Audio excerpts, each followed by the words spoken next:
What's up, everybody? It is Ball Game Productions. Leave a like on this video if you enjoy it, and make sure to subscribe to see more NBA content. My first video is about 5 blockbuster trades Portland needs to make in order to get Dame some help. So if you haven't seen that, please make sure to go check it out. I think I have some decent ideas in there, even though I don't really think any of those trades could actually happen given Neil's lack of wanting to make a trade, I guess.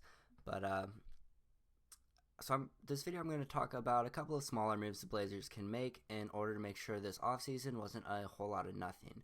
So Dame has made it clear through press conferences and things he's just tweeted out and said in general that changes need to happen this offseason or there's a good chance he wants out. And all Portland did was make minor roster changes, adding Tony Snell, Cody Zeller, and Ben McLemore, in addition to adding Chauncey Billups as head coach and bringing in assistants like Scott Brooks.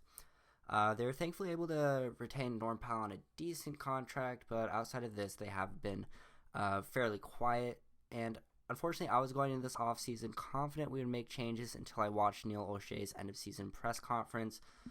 This press conference was just a shit show completely. Neil was just being a fucking idiot. He said that Dame and CJ aren't a small backcourt, even though Dame's 6'2" on a good day, and CJ's something like 6'3", and honestly, that's kind of a stretch. And they're both not even average defenders. And then you have 6'3" Norman Powell running at the 3 spot, which, I mean, it could be worse considering he has a 6'11" wingspan, but I would like him better running the 2 guard next to Dame and bring those two in the backcourt and getting a better wing. But knowing Neil, we're not going to make that trade. But when we brought in Norman Powell, I kind of assumed it meant CJ was on his way out. And so for this video, I'm going to give Neil the benefit of the doubt and say maybe there wasn't a good enough trade for CJ out there and none of the offers really made sense, which easily could be the case. I don't really know the entire market on CJ, but from what I can tell, some teams view him as a negative asset, so maybe there isn't a lot out there to get him. A few moves that could be made, which hopefully Neil can make by training camp. A few realistic targets who are actually rumored to be available by their respective teams are Kyle Anderson, Dillon Brooks, Terrence Ross, Cam Reddish, Joe Ingles, Thaddeus Young, Jeremy Lamb, and TJ Warren. I'm a fan of all those options, but I definitely think the best scenario that we could get is TJ Warren.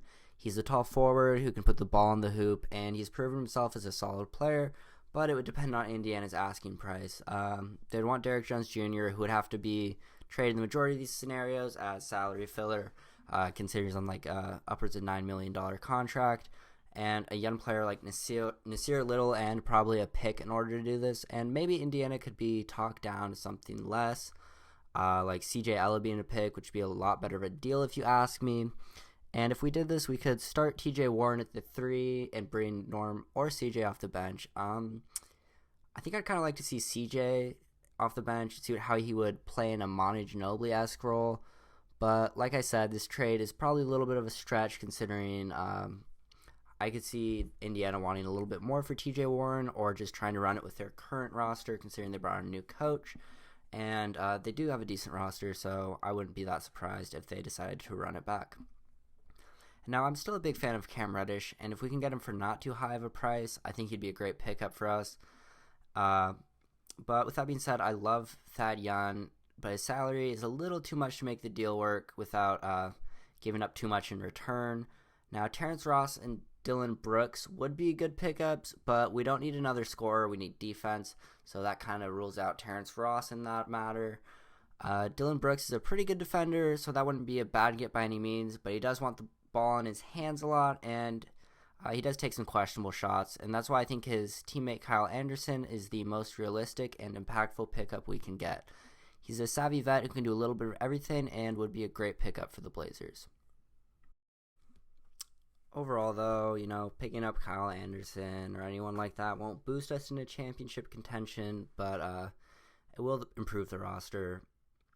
If the Blazers really want to contend, Neil O'Shea needs to make a big move, and Dame has made it clear he wants to win a championship. But so far this offseason, Neil has shown us he is content with betting on the roster he builds every single time, even when everyone else knows it's not enough. Dame is the most loyal guy in the league and has carried mediocre teams on his back his whole career.